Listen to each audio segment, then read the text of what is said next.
Welcome back to All This Math. This is Professor Parker, and right about now, we're doing some ACT prep. So ACT, of course, is the standardized test high school students take as a college entrance exam. A lot of schools accept ACT. Back in the day, SAT was the standard. Nowadays, a lot of schools and a lot of people are taking the ACT. I'm not sure if more people are taking the ACT now. I know at one point, there was a year in recent years when more people took the ACT than the SAT. I'm not up on the current data, but you know what I'm saying? But anyway, this is an example problem from the ACT. Now, they're not all of this caliber, right? Some are more difficult than this, right? But here we have a pretty much straightforward order of operations problem. It's just an order of operations problem. We got 54 minus 6 divided by 2 plus 6. So when you encounter an order of operations problem, you basically you got to decide what to do first.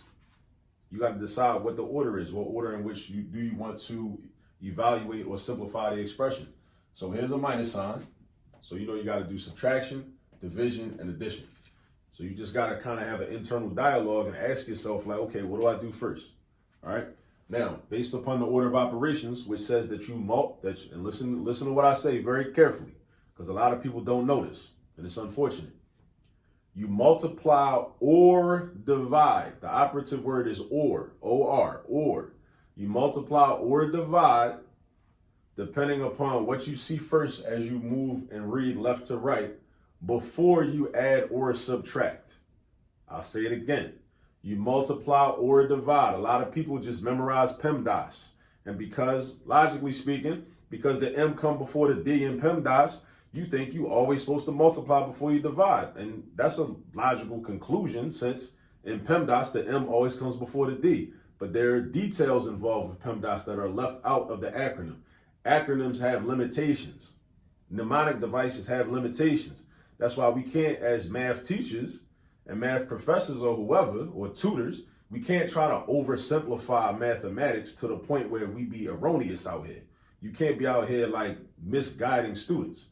So you can't be so hype about trying to create this little cheat code and that little cheat code. And I'm all for cheat codes, but you can't be to the point where you trying to create so many cheat codes that you actually end up not letting the students know what the order of operations is. You know what I'm saying? We can't be on it like that, right? So we got to say, yeah, okay, remember PEMDAS, but even within PEMDAS, you multiply or divide depending upon what you see first as you move from left to right. Now, that doesn't really apply in this particular problem because all we see is division. There's no multiplication here. But there are a lot of people that whenever they see multiplication, it's instinctively, they always want to multiply first because of PEMDAS. Because they don't know that they either never were taught the details of PEMDAS, or maybe their teacher didn't know the details of PEMDAS, or maybe they forgot the details of PEMDAS, because you could also write it as PEDMAS. PEDMAS, it could be PEDMAS, division or multiplication, depending on what comes first as you read from the problem from left to right.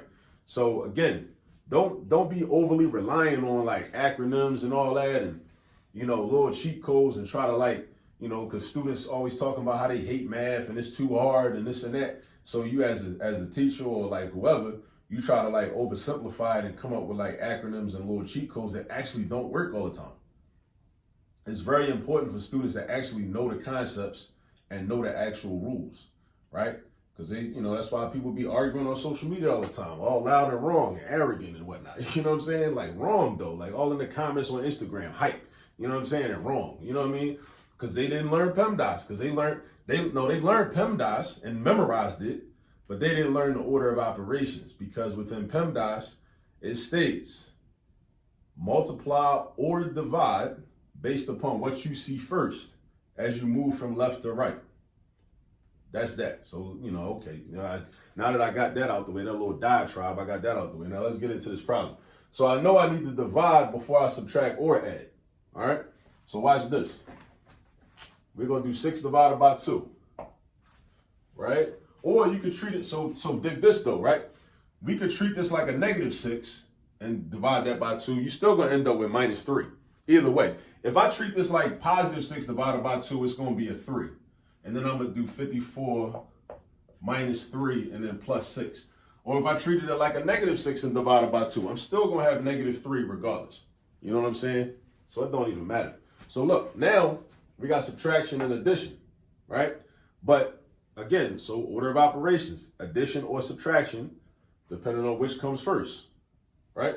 So the subtraction comes first, but actually with addition and subtraction, it doesn't make a difference, like it does with multiplication and division, right? So 54 take away 3 is going to give me 51.